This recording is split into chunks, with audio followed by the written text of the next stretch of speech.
J'aime bien parler de sport, parce que alors ça nous change un peu, mais parce qu'en fait, le seul diplôme que j'ai, je rappelle, c'est instructeur de boxe anglaise, hein, passé en 2004 à Buja, pour ceux qui prétendent que je serais mythomane. Hein. Voilà, vous pouvez d'ailleurs contacter la fédération pour vérifier. Et donc, je m'y connais en boxe, j'aime la boxe, j'organise d'ailleurs souvent des séminaires de boxe, et si j'avais décidé à un moment d'arrêter ce que je fais, j'aimerais ouvrir, dans une autre vie, ou si vraiment ça tourne trop mal, ouvrir en fait un club et une salle de savate, hein. C'est-à-dire pour perpétuer la tradition de la boxe française, de la belle boxe française très technique que j'ai appris chez Lafont Père et Fils. Voilà. Donc en fait, si jamais à un moment donné ça devient trop dur et que je suis obligé d'arrêter, je me mettrai à ça, à la savate, parce que c'est l'au-delà du blabla, c'est agréable, il n'y a pas de baratin, il n'y a pas de... Voilà, on montre une technique, elle est bien montrée et pas bien montrée, on est respecté parce qu'on maîtrise un savoir, il n'y a pas toute cette subjectivité du jargonnage qui est parfois un peu pénible. Voilà. Donc, je vais parler de boxe, puisque les gens aiment bien ça, et c'est le dernier combat d'Usyk. Alors, j'ai regardé. Alors, le problème d'Usyk, c'est qu'il gagne au point, mais on est malheureusement très loin de la boxe professionnelle poids lourd très excitante, qui était celle des années 70 et qui s'est prolongée, je pense, jusqu'aux années 2000, c'est-à-dire l'époque où tu as des Noirs américains qui font 100 kg, 1m90 à peu près, et qui, avec une belle technique et une combativité énorme, s'en mettent plein la gueule, comme tu vois Riddickbo, Evander Holyfield, évidemment Tyson, Tucker, l'anglais Lewis, enfin, où là, on est quand même à une époque très intéressante de la boxe anglaise, où il y a de la technique, de l'engagement, et c'est des combats incroyablement impressionnants, parce que le dernier combat que j'ai vu impressionnant comme ça, c'est le troisième Deontay Wilder Fury, où les deux sont au bord du chaos à plusieurs reprises.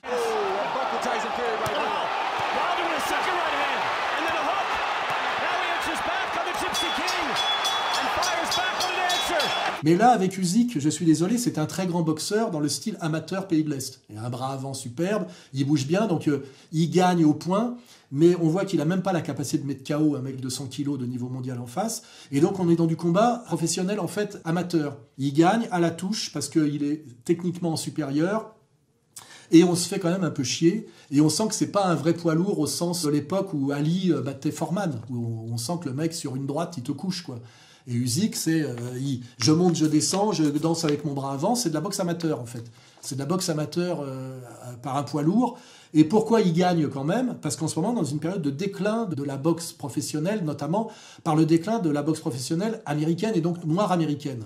Et pourquoi? Parce qu'en fait, il y a deux phénomènes qui détournent les sportifs noirs américains de la boxe. C'est qu'un, c'est un sport qui est très dangereux physiquement et qu'il y a plus d'argent à gagner ou autant d'argent à gagner dans le basket. Donc on voit que les Noirs vont vers le basket beaucoup. Et il y a aussi un deuxième phénomène qui est l'obésité. C'est-à-dire entre l'obésité qui touche, on va dire, le prolétariat et le sous-prolétariat noir américain et la tentation du basket où on peut gagner autant d'argent avec moins de danger physique, eh ben, il y a eu une régression de la boxe aux États-Unis qui est une régression de l'engagement des Noirs dans la boxe de haut niveau.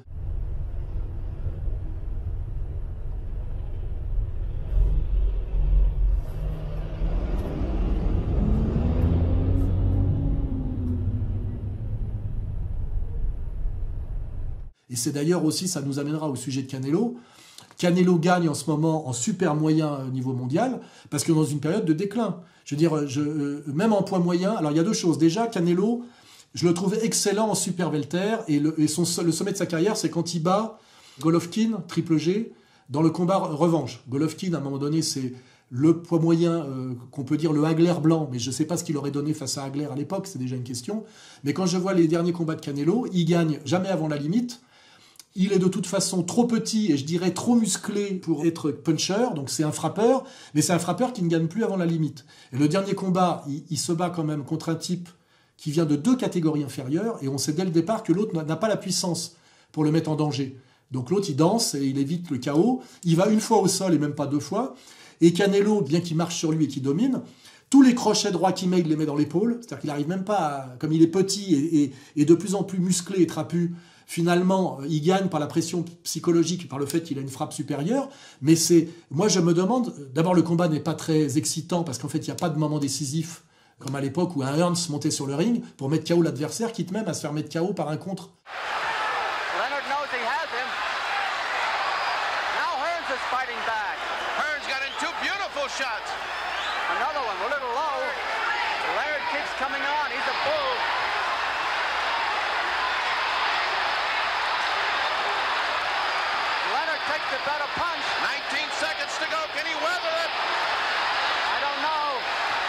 Ou quand il y avait Hagler, tu te disais, putain, j'aimerais pas être en face. Et c'était une destruction de l'adversaire totale. Et si même le mec finissait, tu vois, il finissait comme Mugabe, plus jamais il aurait pu faire de la boxe, tu vois. Ça a été son dernier grand combat. Après, il s'est pris une branlée au premier round, je crois, par Terry Norris.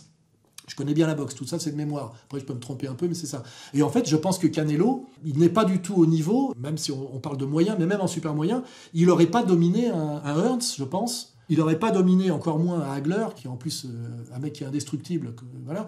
Donc Canelo, c'est le meilleur en ce moment, très respectable, mais je rappelle qu'il vient des poids légers au départ. Hein. Mais aujourd'hui, qu'un mec comme ça règne en super moyen au niveau mondial, prouve pas seulement qu'il est très bon, parce qu'il n'est pas mauvais, il est même bon, mais c'est pas... Il n'est pas au niveau des grands génies de la catégorie moyen et super moyen. Il n'est pas du tout au niveau, je suis désolé, par exemple, de Roy Jones Jr., tu vois.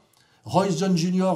Qui régnait sur les super moyens, je vois pas comment Canelo aurait pu gagner contre Roy Jones. Il n'a pas les moyens de le mettre KO. Il a difficilement les moyens de le toucher en vitesse pure. Et l'autre a les moyens de le mettre KO. Par contre, à l'époque, il faut regarder ce que c'était que les combats de Roy Jones. Hein. Et donc, en fait, Canelo règne sur la catégorie parce qu'il n'y a pas grand monde. Et ces combats sont quand même un peu ennuyeux. On leur dit, ouais, c'est pas mal, il a 33 ans, il tient encore la route. Je rappelle ce que c'était que les grands combattants de boxe à l'époque où il n'y avait qu'une seule fédération. Je rappelle quand même, pour prendre un champion de chez nous, Marcel Cerdan, le mec, il boxe avant-guerre. Il est champion d'Europe en welter et en super welter. Il se tape les 50 guerres où il est obligé de s'arrêter. Il revient en moyen parce qu'en fait, il a vieilli. Donc je regarde l'âge qu'il a. À l'époque où il y a une seule catégorie et pas, enfin une seule fédération, je veux dire. Et il bat le meilleur du monde aux États-Unis, tu vois. Comment il s'appelait d'ailleurs, Tony Zell, tu vois. Je pense qu'à un moment, quand on te dit Canelo, c'est pas mal ce qu'il fait pour 33 ans, et il a déjà 60 combats, je te rappelle qu'un mec comme Cerdan a 112 combats professionnels. Et je crois qu'il n'a que 3 défaites et aucune par KO. Hein, faut voir, je veux dire, c'est des palmarès hallucinants, tu vois. Et donc, on a un problème en ce moment, c'est que la boxe anglaise est en relatif déclin. Donc, ça veut dire que les boxeurs des pays de l'Est, qui étaient la meilleure école avec l'école cubaine en amateur, par leur virtuosité technique, arrivent à s'imposer, mais parfois au détriment de ce qui est excitant dans la boxe, c'est le fait de savoir qu'il va y avoir un KO. Hein. Il n'y a pas de KO, et c'est emmerdant quand tu sais que ça va... C'est un peu le problème qu'a Lomachenko aujourd'hui, qui était très très impressionnant, et qui est, le mec, il a une seule défaite sur 390 combats en amateur. On n'a jamais vu ça dans l'histoire. Hein. Et une défaite où il a été volé, qu'il a regagné derrière. C'est un invaincu en amateur. Et c'est comme me disait un jour l'aîné des Tiozo. Il me disait que lui, qui a eu une belle carrière amateur, il disait, moi, j'avais 90 combats amateurs. Je me retrouvais face à des pays de l'Est. Je mentais, je disais 190 parce que j'avais honte. Tellement j'avais pas de combat, parce qu'eux, ils en avaient 350, tu vois. Lomachenko, il a plus de 390 combats amateurs, une seule défaite, c'est hallucinant. Et quand il est passé pro, il est devenu champion du monde tout de suite professionnel. Le problème, c'est que là, il est monté 2 catégories au-dessus de sa catégorie naturelle, c'est-à-dire en léger, je crois. Et le problème, c'est qu'en léger, à un moment donné, plus tu montes de catégorie, tu as un problème de taille, d'allonge, de poids et de puissance. De puissance par rapport à l'adversaire que tu as en face, qui forcément encaisse de plus en plus, tu vois. C'est pour ça que tu vois les génies du punch comme Hearns. Hearns, c'est un mec qui commence en amateur à 62 kilos, il met tout le monde KO à 66, il met tout le monde KO à 69, et il met encore presque tout le monde KO à 72, et il finit à 82, et il arrive encore à gagner au niveau mondial. Il bat Virgil Hill en mi-lourd, tu vois. Parce qu'en fait, il a une telle réserve de puissance, de vitesse et de virtuosité, qu'il peut se permettre d'être encore au top 15 kilos plus haut, tu vois. C'est quand même, là, on est dans des trucs d'une autre époque. Hein. Donc, cet appauvrissement de la boxe noire américaine fait que les mecs des pays de l'Est deviennent dominants, mais par la technique amateur et non pas par ce qui faisait le charme des combats des années 70, 80, 90, si on veut rester dans la modernité, hein, parce qu'après, c'est difficile de remonter trop loin dans le temps. Même, comment dirais-je, Marcel Cerdan, c'est un très beau boxeur, mais c'est un boxeur techniquement et d'un point de vue style d'avant la révolution de Sugar Ray Robinson, tu vois. C'est quand même du crunch, tu vois. Et c'est admirable, mais je veux dire, ce qu'on a envie de voir aujourd'hui, à partir de Robinson, c'est des mecs qui ont le jab, le déplacement, savoir boxer. C'est-à-dire, la séquence, enfin, ce qui a fasciné les gens, c'est Robinson, et après, ce qui a donné en poids lourd, Mohamed Ali. Et en fait, tous les gens qui veulent briller en boxe à un moment donné doivent se référer un peu à ces deux types qui volent comme des abeilles et qui piquent comme des papillons. Non, qui volent comme des papillons, qui piquent comme des abeilles. Et d'ailleurs, Canelo, c'est pas du tout ça. Canelo, on est dans l'école mexicaine, bien ancré sur ses appuis, marchant sur l'adversaire, encaissant beaucoup, donnant peu de coups et touchant assez peu, en fait. Parce qu'en fait, quand tu vois son dernier combat, il a dominé l'adversaire sans vraiment lui mettre une branlée. Ah, et là, Charlot est en train de sentir la puissance de Canelo, parce que quand même, quand on reste face à lui... Oh là là là, la puissance à chaque fois, c'est dans l'avant-bras, c'est dans le coude. Pour l'instant séparé. Et combien de temps ça peut tenir? Il a mis une branlée surtout psychologique. C'est que Claude savait que, d'ailleurs, le combat n'aurait pas dû exister. Comment ça se fait qu'un mec monte de 2 catégories pour défier, tu sais déjà. Et en plus, un mec monte de 2 catégories, tu regardes son palmarès, il n'a pas de défaite ou une seule défaite, mais il a que les victoires par KO, c'est la moitié de ses victoires. Donc tu sais déjà que c'est pas un grand puncher. Alors pour qu'un mec puisse prétendre pouvoir mettre en l'air un mec 2 catégories au-dessus, il faut dans la catégorie où il vient, il ait fait 30 combats, 30 victoires, 30 KO. C'est-à-dire qu'il soit surpuissant. Comme l'est le petit japonais, tu sais. Comment il s'appelle le petit japonais là? Introducing Naoya, the Monster Inoue. As round 7. Oh, a big right hand from Naoya Inoue. Has McDonald to the rope, right and left, and that is it. History is made in Tokyo, Japan. The man knows what he is.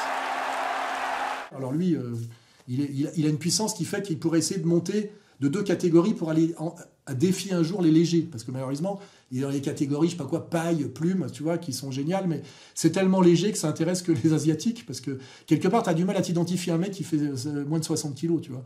C'est pour ça que les Américains aiment les poids lourds, ça correspond à leur poids. Et nous, on aimait les poids moyens, parce que ça correspondait au morphotype et au poids moyen de l'Européen, tu vois. Et d'ailleurs, aujourd'hui, c'est pas les poids, c'est plutôt les mi-lourds, enfin, tu vois, on est passé de 72 plutôt à 80, quoi. Enfin bon, voilà. Donc, si je veux faire un résumé simple, la boxe en ce moment est un peu chiante parce qu'elle est en déclin, parce que les Noirs, entre l'obésité et le basket, ils y sont plus. Du coup, il y a des Blancs qui gagnent d'Europe de l'Est à cause de leur niveau technique, mais on est un peu dans des combats de boxe amateur. Alors après, il y a l'espèce de monstre Fury qui est un peu marrant. There you go. Does that look like a fighter's body?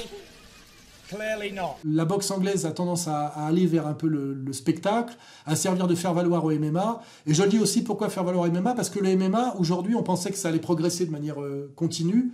Et en fait, aujourd'hui, avec la progression du jeu défensif des strikers sur les grappleurs, et le fait qu'en termes de boxe pied-point, anglaise et pied-point, c'est assez frustre, parce qu'avec les gants de 4, dès que t'en prends une, tu dors. Ce qui veut dire que c'est un peu à toi, à moi, à la volée, et il y a un peu de hasard, ce qui fait que souvent, il n'y a pas de continuité dans les mecs qui gagnent. Ils gagnent par KO, puis le coup d'après, ils perdent par KO. Parce que comme ils sont face à face, ils s'envoient des grands pains avec des mitaines, et c'est pas des grands boxeurs, mais de temps en temps, il y en a une qui passe dans le menton, ça tombe, tu vois. Donc c'est un peu... D'ailleurs, je le dis, sur le mec que j'aime bien, qui monte, là, qui s'appelle Saint-Denis, il est très, très combatif, et il y va, et il prend de gros risques.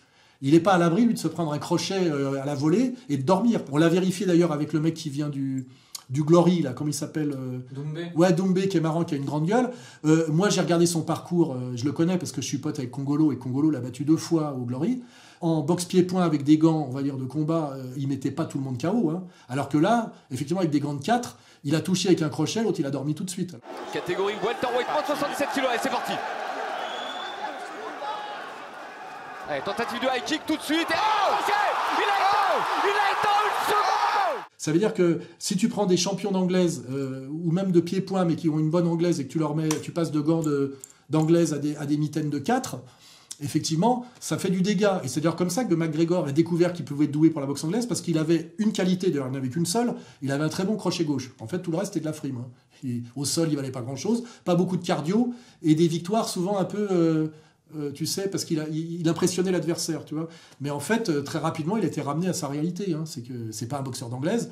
Et quant à Doumbé, il a eu une magnifique victoire la dernière fois en quelques secondes. C'est un mec qui a le sens du ring, qui a aussi le sens de la communication. C'est pareil, on attend de voir ce que ça va donner vraiment quand il va tomber sur un grappleur de niveau mondial, tu vois. Pour l'instant, c'est le début. Et d'ailleurs, moi, j'ai rien à dire. Il fait son truc. Il est passé du Glory et du pied-point à la cage. Il faut le faire. Pour l'instant, il en est à sa 4e victoire de suite. Mais quand on te dit que c'est le nouveau McGregor, enfin, je veux dire, le problème aujourd'hui, c'est que la communication a pris tellement le pas sur le sérieux, on est passé quand même du sport au spectacle. Avant, il y avait effectivement du spectacle dans le sport, mais maintenant, il y a de moins en moins de sport dans le spectacle, et à un moment donné, il faut être sérieux. Je dis, moi, j'attends de voir, et je dis, en ce moment, le MMA plafonne un peu, franchement. Les plus beaux combats que j'ai vus, c'est des combats de femmes très légères, ou des combats de type de moins de 70 kilos, mais ça stagne un peu parce que les mecs qui te passent des étranglements et des clés, il y en a moins qu'avant parce que le jeu défensif a progressé chez les strikers. Au niveau du striking, il y a un peu de hasard, c'est à toi, à moi, il y a un mec qui touche, donc il n'y a pas vraiment de... Tu vois un mec qui gagne, tu vois Adesanya par exemple. Bon, tu vois, il accumule un certain nombre de victoires, il se trouve face à un mec qui lui marche dessus, Lui prend une grosse patate au premier round, il n'est pas content. Après, il passe son temps à danser, à tourner. L'autre lui marche dessus en déclenchant très peu de coups. Et puis, ça te fait quand même ce qu'on appelle un mec qui gagne dans quelque chose qui est un championnat du monde, où tu t'es globalement fait chier, et où il s'est passé un mec qui n'avait pas envie de se battre et un autre qui propose pas grand-chose. Tu vois, je te dis, on est un peu dans l'époque, tu sais, de ce qu'on appelait boxe de forain. Tu vois, à un moment donné, quand on se foutait de la gueule d'un mec qui était courageux, qui frappait et qui n'était pas très technique, comme j'en ai connu plein au Pays Basque, parce que c'est pas un pays de boxe, parce que les mecs ont un morphotype de rugbyman.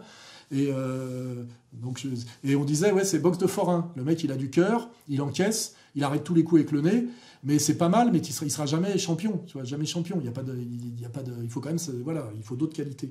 Et là, on est un peu en ce moment dans de la boxe de forain, dans des mecs surcotés, pour toutes les raisons que j'ai dit. Donc, je sais pas à quel moment ça peut redécoller par rapport à l'âge d'or qu'on a vécu en anglaise, qui pour moi va de 75 à 90 avec des combats, quand tu les regardes, heureusement ils sont tous disponibles, où là je te dis Hagler, Hearns, Duran, Holyfield, Tyson, enfin je veux dire, il y a des quartés, et même De La Hoya, faut pas oublier, oui, De La Hoya, Trinidad, Vargas, c'était d'un autre niveau. Championship rounds traditionally have belonged to Felix Trinidad. He's hammering Vargas here.